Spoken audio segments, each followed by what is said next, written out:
Char, Salamatum Kouakori Shikajiabi. Voici l'analyse politique du jour avec notre journaliste du Dagu News TV.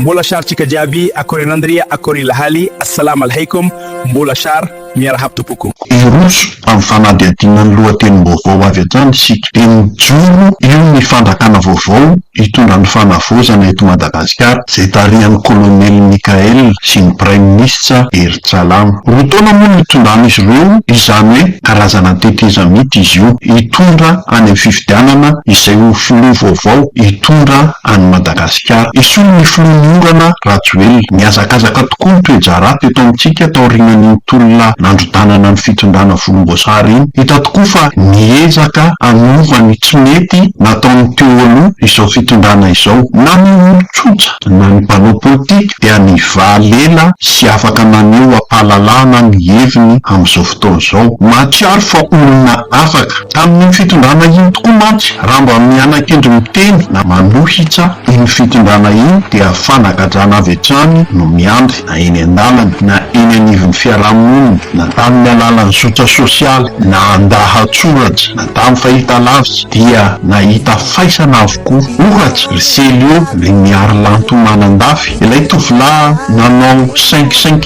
mivadika tamin'ny tanany rehefa nandalo teny Bypass ny fiara nitondra ny filoha Rajoelina Cortez. Teny eo ihany dia voasambotra ity tovolahy ity, izany hoe fitondrana tsy refesy mandidy jadona no nitondra teto. Tsy afaka manao hevin-jakalalahana ny malagasy fa tikano tsy tikano. Izao kosa dia miaina rivo-baovao malagasy. Misy avy hatrany koa ny fandraisana andraikitra nataon'ity fitondrana vaovao ity, toy ny fanaovana fanadihadiana ireo tompon'andraikitra teo aloha, fantatra fa nanao osika na nanodina volam-bahoaka. Hitantsika ireny fisavana ny tranony Andriamatoa Andry Tsitohaina ireny, fanadihadiana momba ny resaka vola nivoaka tao amin'ny KNAFSA amina miliara. Iny koa matoriana Rakotomanga fa nigiady, izany hoe tsy hisy ho hafa maina intsony ireo izay nambotsy ity firenena ity hatrizay. Araka ny nambarako tany aloha dia roa taona no sehan'ity fitondrana vaovao ity, avy eo dia rosany ny fifidianana samihafa, ny fifidianana filoham-pirenena no voalohany amin'izay. Izao anefa efa misy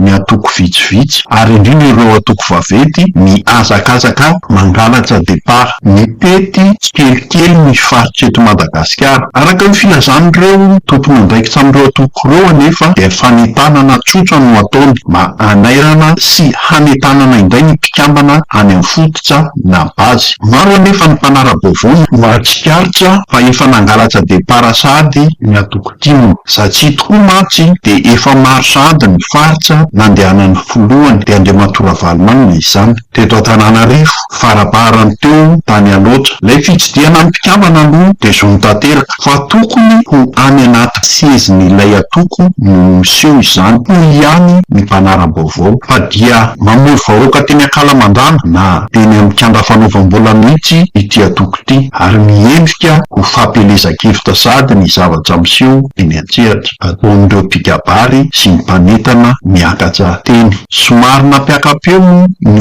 olom-boafidy iray ao amin'ity atoko ity rehefa niparitaka ity vaovao ity fa mangalatra départ ny atoko ity.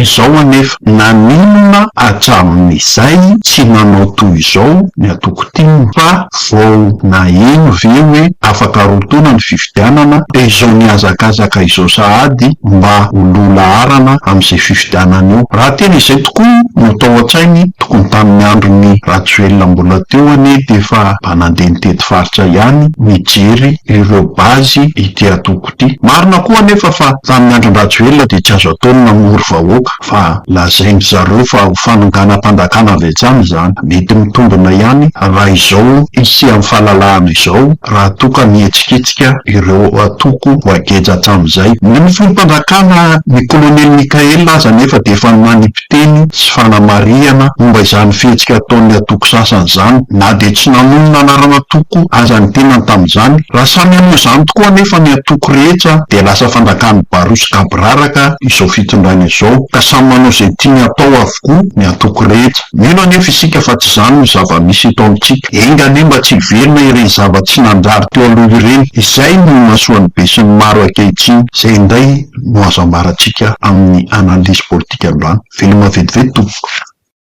Finalizar e manguito matawa sai Iwisita funa vi Sirada nama hutang ta Nada new pasambara ni wantara masant kami dulu Serayan yang tuan luiten Apalini rayan uketen